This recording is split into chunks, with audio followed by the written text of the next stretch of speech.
Chapter 1. The Trial by Fire. The sun hung low over Dry Creek, a swollen orange disk sinking into the horizon. The last light bled across the sky like a dying ember, catching the dust that drifted over the main street in a ghostly haze. The whole town had gathered. Boots scuffed the packed earth. Spurs jingled faintly, and the murmur of voices rose and fell like a restless tide. A circle had formed, tight, watchful, expectant. At its center stood Clara Whitfield. Her wrists were bound in front of her with coarse rope, the fibers biting into skin rubbed raw from struggling. A wooden pyre had been hastily built from broken crates and fence posts. Someone had splashed kerosene across it, the sharp stench catching in her throat. The preacher stood to one side, his Bible clutched in one hand, the other raised toward the heavens. His voice was hard as the desert wind. "This woman," he thundered, "is guilty of sin against God and man. She consorts with darkness, brings ruin upon this town. She will be cleansed by fire before the eyes of the Almighty." A ripple of approval moved through the crowd. Clara kept her chin high, though her legs trembled beneath her. The setting sun caught the pale strands of her hair, making them shine against the grime on her face. She could feel their eyes on her, men with folded arms, women with pinched lips, children peeking from behind skirts.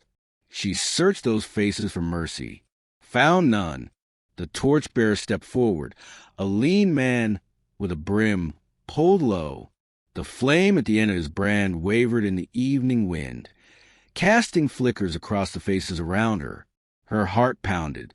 She thought of running, kicking the pyre apart, bolting to the gap in the crowd. But the rope at her ankles, the rifle slung casually over shoulders, made the thought a cruel joke. Somewhere far off, a coyote's lonely cry echoed across the prairie. The torch dipped toward the kindling. A gunshot shattered the night. The sound was so sharp, so sudden, that for an instant the entire town froze. Even the flames seemed to hesitate. Then heads turned toward the end of the street, where a lone rider approached out of the dusk. The horse's hooves thudded softly on the packed dirt, dust swirling around them. The rider sat easy in the saddle, a battered hat pulled low, a rifle slung across his back, and a revolver still smoking in his right hand. His coat was worn leather, his boots scuffed from miles of trail. A bottleneck peeked from the saddlebag, catching the last glint of sunlight. He swayed a little, as if the horse's gait and the whiskey in his blood were in some quiet competition. But his eyes, shadowed on the brim, were steady and fixed on the scene ahead. The preacher's voice cracked. "Who in the blazes are you, riding like the devil himself?" The man didn't answer at first. He reined in just short of the pyre, the horse tossing its head. He looked at Clara, really looked, taking the rope, the kerosene, the flicker of the torch. Something shifted in his expression. "Untie her," he said, voice low but carrying across the crowd. The torchbearer frowned. "Ain't your business, stranger." The man's revolver rose just enough to make the point. "It is now." Murmurs rolled through the crowd. Someone muttered, "That's Jack McGraw." The name slithered from one mouth to another, trailing a mix of awe and wariness. Clara's breath caught. She'd heard the name. Stories of a drifting cowboy with a fast draw, a bad temper, and a trail of trouble long enough to stretch across 2 states. "You planning to kill me for stepping in?" The torchbearer asked, his voice brittle. Jack's gaze didn't waver. "No, I'm planning to kill you if you don't step back." Silence settled like the weight of a storm. The preacher blustered, but no one moved toward the stranger. Jack holstered his revolver slowly, then swung down from the saddle with a fluid motion that belied the whiskey in him. He stepped onto the pyre, cut Clara's bonds with a flick of his knife, and offered his hand. Her fingers hesitated only a heartbeat before taking it. His grip was warm, steady. "Let's go," he murmured. And just like that, she was lifted onto his horse, the crowd parting before them in a stunned hush. As they rode away into the deepening night, Clara glanced back once at the pyre that had been her deathbed. The torch had fallen, its flames sputtering in the dust. She didn't know who Jack McGraw really was or why he'd saved her, but she knew this much. Her life was now tangled with his, for better or worse. Chapter 2, The Drunken Stranger. The prairie wind bit at Clara's cheeks as the horse galloped into the growing dark. She clung to the stranger's coat, its leather warm from the day's sun, and faintly scented with whiskey and dust. Hoofbeats drummed a steady rhythm beneath them, drowning out the chaos of Dry Creek left behind. For miles neither spoke. Only the sound of the wind and the low creak of saddle leather filled the space between them. At last, when the lights of the town were nothing but a faint shimmer behind them, the riders slowed to a trot. The moon had risen, spilling pale silver over the sagebrush and jagged rock outcrops. He reined the horse toward a narrow creek, where the water whispered against smooth stones. Without a word, he swung down and tied the reins to a low-hanging mesquite branch. Clara hesitated, then slid down awkwardly, her legs shaky from the ride and the adrenaline still humming in her blood. He glanced at her, eyes narrowing slightly as if measuring something unseen. "You hurt?" She shook her head, though her wrists still throbbed from the rope. "No, not from anything you did." He pulled a flask from his coat and took a slow drink, the motion unhurried, deliberate. The metal glinted in the moonlight before he offered it to her. She shook her head again. "I don't drink," she said quietly. He let out a small, humorless chuckle. "You might start after tonight." The water murmured nearby as they stood in the moonlit clearing. Finally, she found her voice. "Why?" His brow furrowed slightly. "Why what?" "Why save me?" Her voice cracked despite her effort to keep it steady. "You don't even know me. You could have kept riding." Jack studied her for a long moment, as though weighing how much of himself he cared to share. "I've seen enough mobs of a rope or a torch. They ain't after justice. They're after blood." And he looked away, staring toward the distant hills. Sometimes a man can't ride past and pretend he didn't see. Clara wrapped her arms around herself, the night air biting through her thin dress. "They think I ran from a marriage contract," she said at last. "Think I shamed the man by running. The preacher said that was enough to—" She broke off, swallowing hard. "They were going to kill me for it." Jack's eyes came back to her, steady and unblinking. "Then they're fools." The words were simple, but something in the way he said them made her chest tighten. He crouched near the creek and splashed water on his face, shaking the droplets from his hair. In the moonlight, Clara could see more clearly. Dark stubble shadowed his jaw. A thin scar traced a line from his cheekbone to his ear, and his eyes were the color of desert storm clouds. "You got somewhere to go?" he asked. She shook her head. "Know where that would take me." He stood, brushing the dust from his coat. "Then you'll ride with me until you figure it out. You don't owe me thanks, but you're safer in my shadow than out here alone." Her instinct told her to mistrust a man who smelled of whiskey and carried a past like a loaded gun. But as the wind shifted, carried with the faint cries of coyotes and the far-off echo of hoofbeats, she realized she didn't have the luxury of choice. Jack McGraw was a stranger, drunken, dangerous, and unpredictable, but he was the only reason she was breathing. "All right," she said softly. "I'll ride with you." He gave a single nod, then began gathering brush for a small fire. "Get some rest. We move at first light."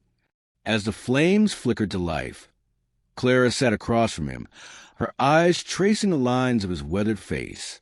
He looked like a man who had been through more gunfights and sermons, more saloons and safe towns. And yet there was something in his quiet, an edge of loneliness, that mirrored her own. Somewhere deep in her chest, a dangerous thought began to form. Perhaps this drunken stranger was exactly the kind of man she needed. Chapter 3. A Rescue in the Dust. The first light of dawn spilled over the horizon, painting the sky in pale pink and gold. A thin veil of mist clung to the ground along the creek, catching the morning light like ghostly smoke. Jack was already up when Clara stirred. He was crouched by the fire's last embers, his hat low over his brow, checking the rounds in his revolver with practiced ease. The smell of coffee drifted from a battered tin pot balanced on a flat rock. "Drink," he said, handing her a tin cup as she sat up. The coffee was bitter, almost metallic, but it chased away the fog in her head. She glanced at him as he packed their meager gear. "You don't waste words, do you?" "Words don't stop bullets," he replied, cinching his saddle. They set off across the prairie, the dew-wet grass brushing against Clara's skirts. The world felt bigger out here, endless sky above, rolling land ahead, and nothing to mark the way but the occasional jagged outcrop or twisted mesquite tree. They'd ridden less than an hour when Jack's posture changed. His shoulders stiffened, and his head tilted slightly, listening. Clara didn't hear at first, only the steady rhythm of the horse's hooves and the creak of leather. Then it came, faint but growing, the distant drumming of more hooves. Jack slowed the horse and looked over his shoulder. "Riders," he muttered. "More than one." Her stomach tightened. "From Dry Creek?" He didn't answer, but the grim set of his jaw was enough. Without warning, he spurred the horse into a gallop. The sudden burst of speed sent Clara clinging to him, the wind tearing at her hair. They raced across the open ground, dust kicking up behind them in thick plumes. "They'll see us," she shouted over the pounding hooves. "Not if we make the canyon." The canyon mouth appeared like a jagged wound in the land ahead, narrow and shadowed, its sandstone walls rising high on either side. They plunged into it, the air cooling instantly as the light dimmed. Behind them, the hoofbeats grew louder, closer.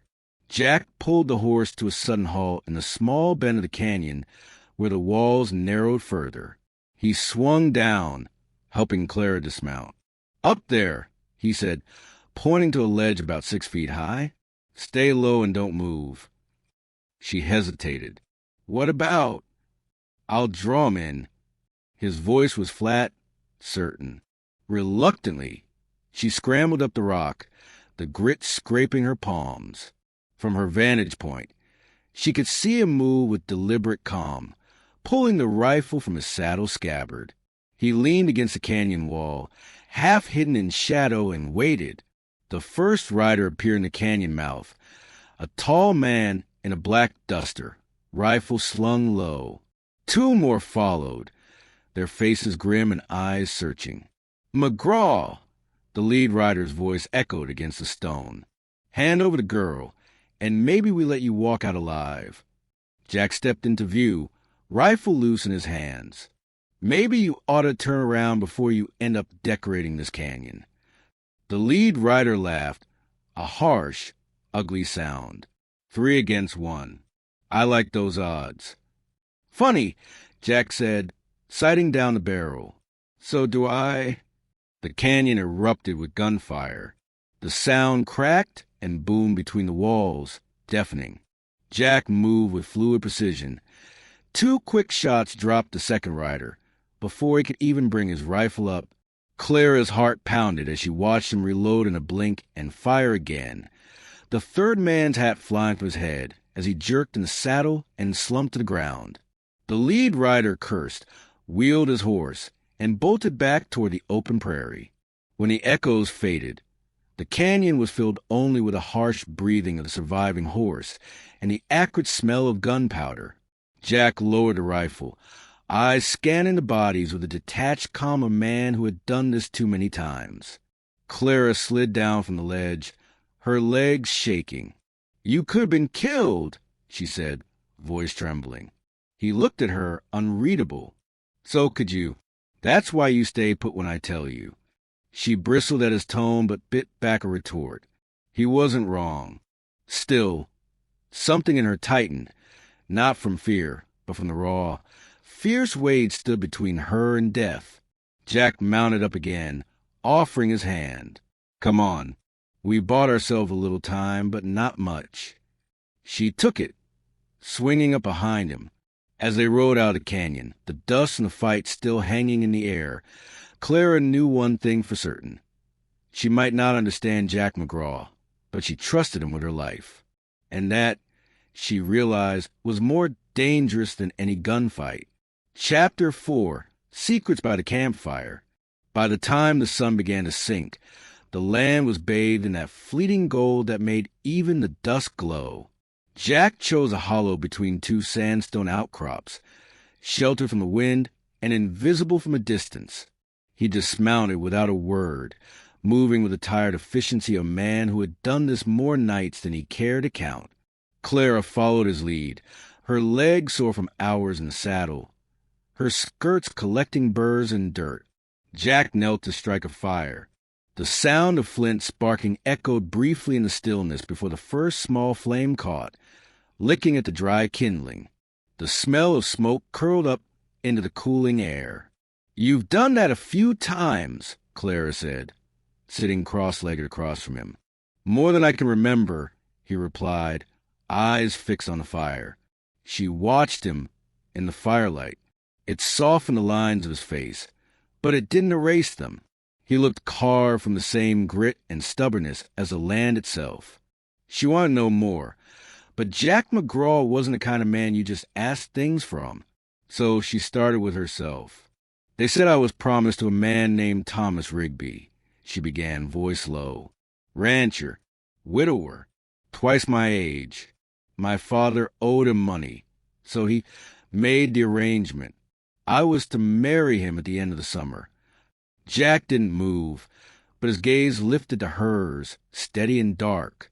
"I ran," she continued. "Left at night with nothing but what I could carry. I thought if I made it to Red Mesa, I'd find work, maybe a boarding house that didn't care who I was. But someone spotted me. Word traveled faster than I could run."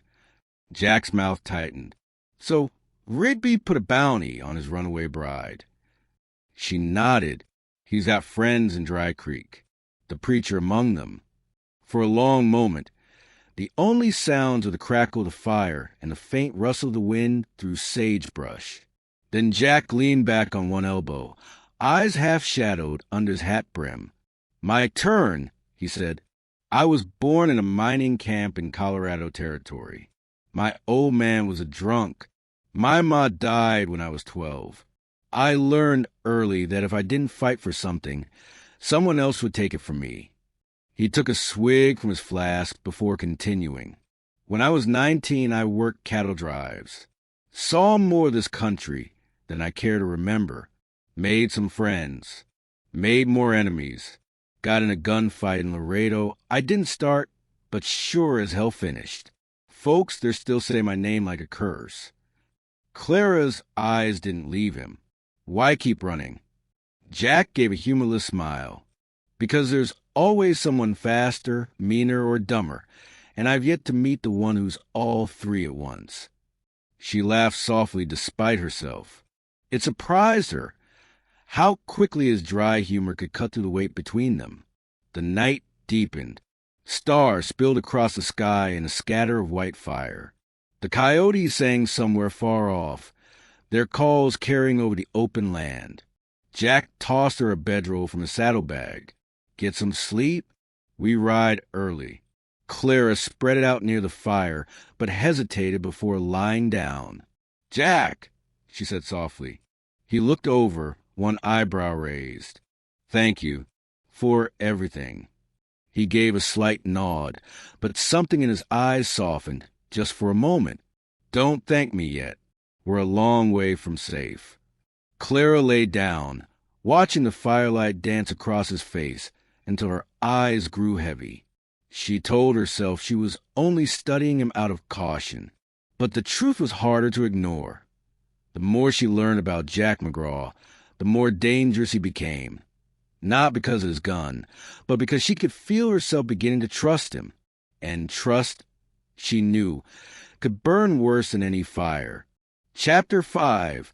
The Riders in the Night. The fire had burned down to glowing embers. The night air was cool enough to make Clara pull the blanket tighter around her shoulders, but she kept her eyes on the stars, brilliant pinpricks scattered across the black vault above. Somewhere far off, a coyote called, its voice long and lonesome. Jack sat propped against his saddle, hat tilted low, hands resting on his gun belt. He'd been silent for so long she thought he might have drifted off. Then she saw it. His head turned slightly, as if catching something she couldn't hear. "What is it?" she whispered.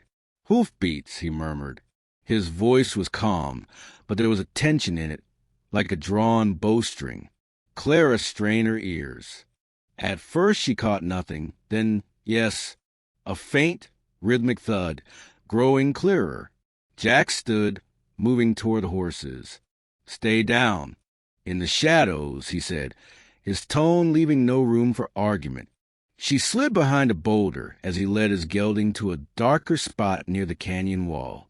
His movements were quick, silent. Then he unslung his rifle, working the lever with a quiet click. The hoofbeats drew closer. 2 riders, maybe 3, moving at a steady lope. Clara's breath caught as she saw dark shapes emerge from the scrub. Men hunched in their saddles, rifles across their laps. One of them called out, his voice low but carrying in the still night. "We know you're here, McGraw. Don't make this harder." Jack didn't answer. He crouched by the fire pit, grabbed a half-burned stick, and with a sudden flick of his wrist, sent it flying into the darkness beyond their camp. It landed with a hiss in sand, a faint plume of smoke rising. The riders turned toward the movement. That's when Jack fired. The rifle's crack shattered the night. One rider's hat flew into the air as his horse reared, screaming. The second man spun his mount away, returning fire. Bullets whined past the rocks where Clara crouched. She ducked lower, her heart slamming in her chest. Jack's voice came sharp, "Stay down." But then she saw it. A shadow moving behind Jack, another man on foot, creeping up with a knife glinting in the starlight. She didn't think. She moved.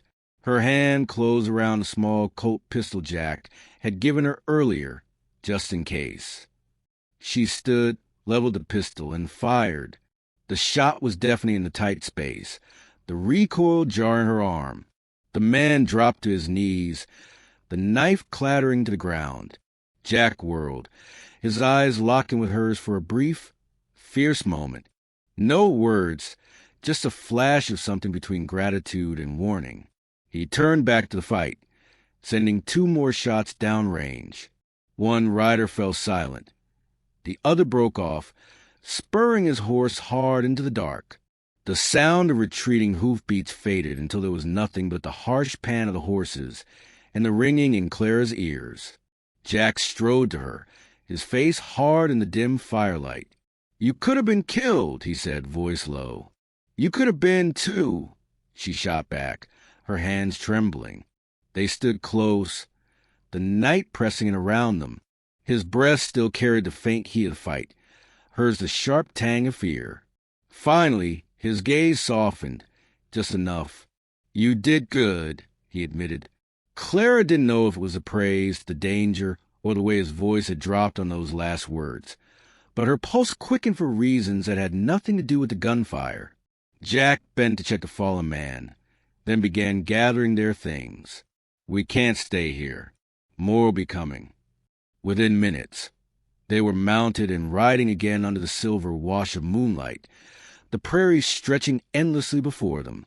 Clara kept her arms tight around him, the adrenaline still buzzing in her veins. She had fired a gun for the first time, save his life, and seen the way he looked at her afterward, and she knew, danger and all, she was in deeper than she'd ever intended. Chapter 6. A Town with No Welcome. By midday, the sun was a white-hot coin in the sky, baking the land until her horizon shimmered like a mirage. Clara's dress clung to her back, dust coated her throat, and the smell of horse sweat hung heavy in the air. Jack's gaze was fixed on the road ahead, a thin, pale ribbon leading toward a cluster of buildings in the distance. The faint sound of a blacksmith's hammer drifted on the wind, mingling with the creak of saddle leather. "That's Sage Hollow," Jack said. "We'll water the horses, grab supplies, and move on." Something in his voice told her this was not a friendly stop. They rode into town slow, their arrival drawing the kind of attention Clara had learned to dread. Men leaned against porch posts, their eyes following Jack with lazy suspicion. Women peered from behind lace curtains. Somewhere, a dog barked once and went quiet. The saloon was a wide, two-story building with a faded sign swinging overhead. The doors creaked as Jack pushed them open. Inside, the air was cooler but thick with cigar smoke, the smell of cheap whiskey, and the faint sour tang of spilled beer. Conversation stilled when they stepped inside. The barkeep, a thick-set man with gray beard, froze halfway through wiping a glass. Then, slowly, he set it down. "Well," he drawled, "if it ain't Jack McGraw." A ripple of murmurs went through the room. Clara felt every eye shift to her, assessing, weighing. Jack tipped his hat. "Just here for supplies." From a table in the corner, a man rose, tall, broad, with a scar running from his temple to the corner of his mouth. His hand rested casually on the butt of his revolver. Supplies cost extra when you got your kind of history. Jack didn't move, but Clara saw his jaw tighten. Not looking for trouble. Harlan. The man, Harlan, smiled without warmth. Trouble's what follows you like a shadow. His gaze slid to Clara, slow and deliberate. "And who's this? You bring me a gift." Heat rushed to her face, but she kept her chin high. "I'm not his, and I'm not yours." Laughter rippled through the saloon, low and mean. Harlan took a step closer, and Jack shifted, just enough for Clara to see the tension in his shoulders. She knew if one man drew, the whole room could erupt. Her mind raced. If Jack started shooting, they'd never make out alive. She spotted a card table nearby, half a bottle of whiskey, and a lit lamp sitting on it. She walked over, drawing curious glances. "You want a gift, Harlan?" she said sweetly, picking up the whiskey. "Here." Before he could react, she poured a stream of the liquor across the table, right toward the flame of the lamp. The sudden flare of fire made men jump back, cursing, chairs scraping the floor. "Oops," she said, setting the empty bottle down.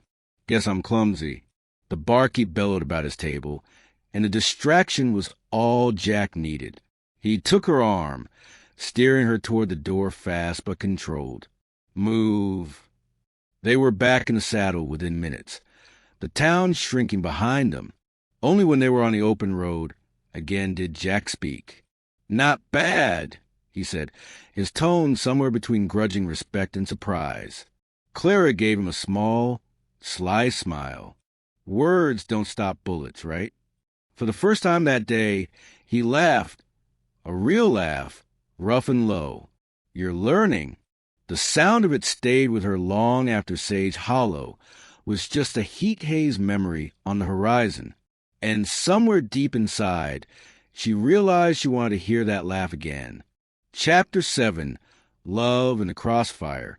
They had been riding hard for 2 days, sleeping in short, broken stretches, and eating whatever Jack could shoot or scavenge. The air was heavy with storm clouds, the horizon bruised and dark. A wind picked up across the prairie, carrying the sharp scent of rain. And something else.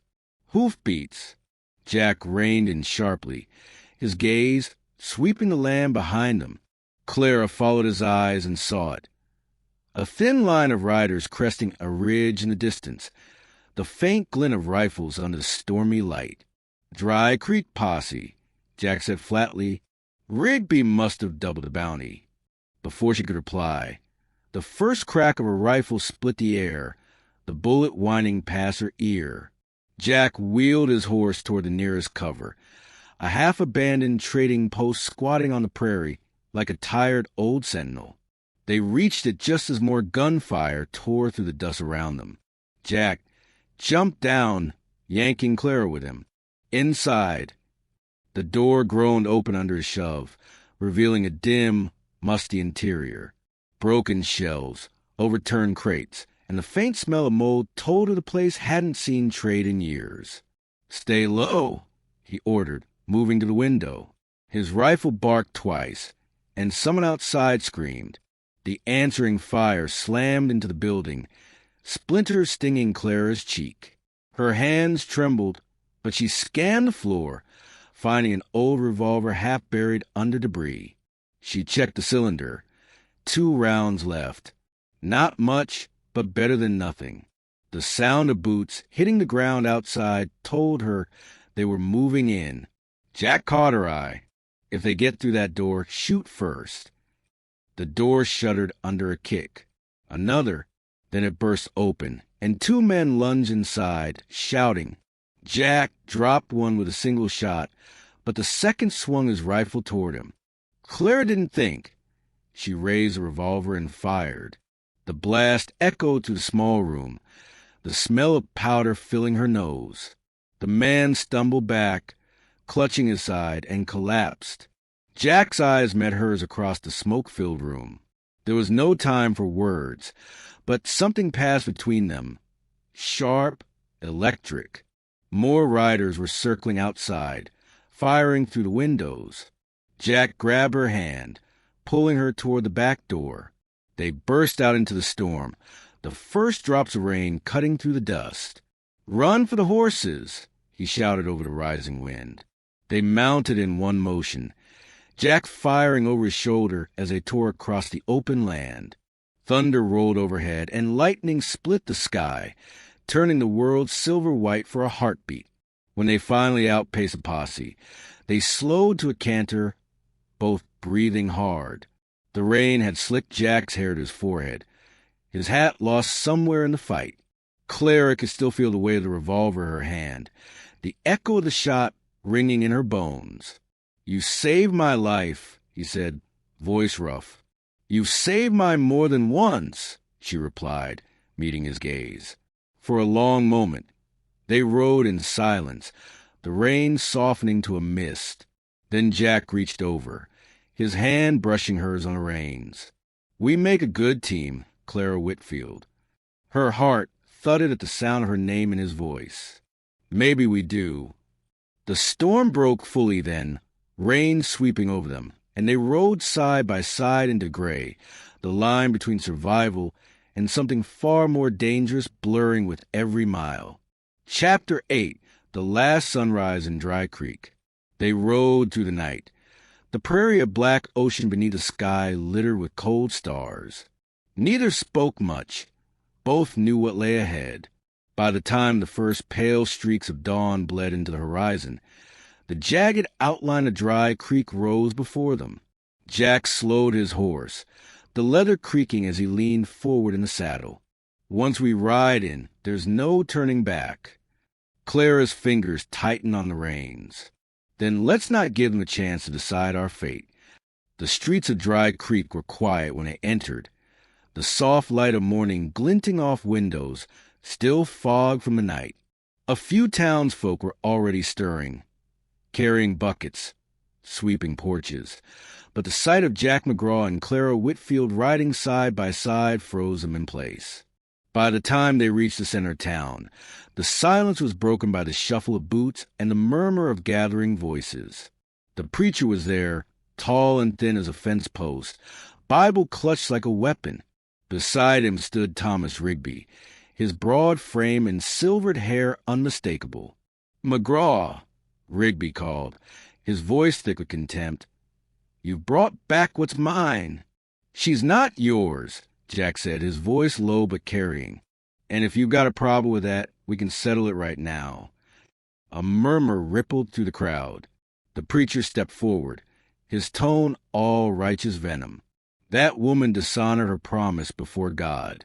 The law of this town says—" "The law of this town," Jack cut in, is whatever keeps Rigby's pockets full. That's not justice. It's a noose for anyone too weak to fight back. Gasps and whispers stirred like dry leaves. Clara felt the heat of every eye on her, the memory of the pyre and the torch searing through her mind. She swallowed hard, then raised her voice. I ran because I would not be sold like cattle. I ran because I want a life of my own, not one chained to a man who sees women as property. If that makes me guilty, then you'll have to burn me twice. Her words hit like a thrown stone. Some in the crowd looked away, shame burning in their faces. Others nodded, slow and grim. Rigby's jaw clenched. Enough. I'll take her now. Jack's revolver was in his hand before Rigby could finish. The hammer clicked back. Step forward and you'll be carried out. A long, brutal silence followed. Then, one by one, the townsfolk began to shift, not toward Rigby, but toward Clara. An older woman stepped forward, her voice quiet but steady. She speaks the truth. Another man followed. We ain't burning nobody today. The preacher's face blanched as he realized the crowd was no longer with him. Rigby's hands curled into fists, but without the town behind him, he could do nothing but spit in the dust and stalk away. Jack didn't lower his gun until Rigby was gone. Then he looked at Clara, the edge in his expression softening. You're free now. She met his gaze, her voice barely above a whisper. I don't want to be free from you. For the first time since she'd met him, Jack smiled. Not the guarded, half-mocking twist of his lips, but something real. Then I guess we ride out together. They turned their horses toward the rising sun, the light breaking over the prairie in a blaze of gold. Behind them, Dry Creek faded into the morning haze. Ahead lay nothing but open land, dangerous roads, and whatever future they could carve from it. Clara didn't know where the trail would lead, only that she'd chosen it, and the man riding beside her. The sun was sinking low, spilling molten gold across the endless plains. Dust hung in the air behind their horses, glowing in the dying light. Somewhere far off, a saloon piano played a slow, wistful tune. Its notes carried on the wind along with the scent of sagebrush. Jack and Clara reined in atop a ridge overlooking the open country. Below them stretched a road that seemed to go on forever, cutting through the wild land like a promise. It's over, Jack said quietly, his hat brim shadowing his eyes. Rigby's gone. Dry Creek won't touch you again. Clara looked at him, the wind tugging strands of hair across her face. It's not just over, Jack. It's the first time I feel free. He shifted in the saddle, the hard lines of his face softening. Wasn't planning on staying in one place, but I figure maybe freedom's better if you've got someone to share it with. She smiled, small, certain, and reached out. His hand met hers in the space between their horses. Then don't you dare ride off without me, she said. They sat like that for a moment, two silhouettes against the burning sky. Then, with a nudge of their heels, they rode on together, their shadows stretching long into the sunset. The trail was dangerous, the land untamed. But for the first time, neither of them was riding alone. And for the first time in a long while, the road felt like hers.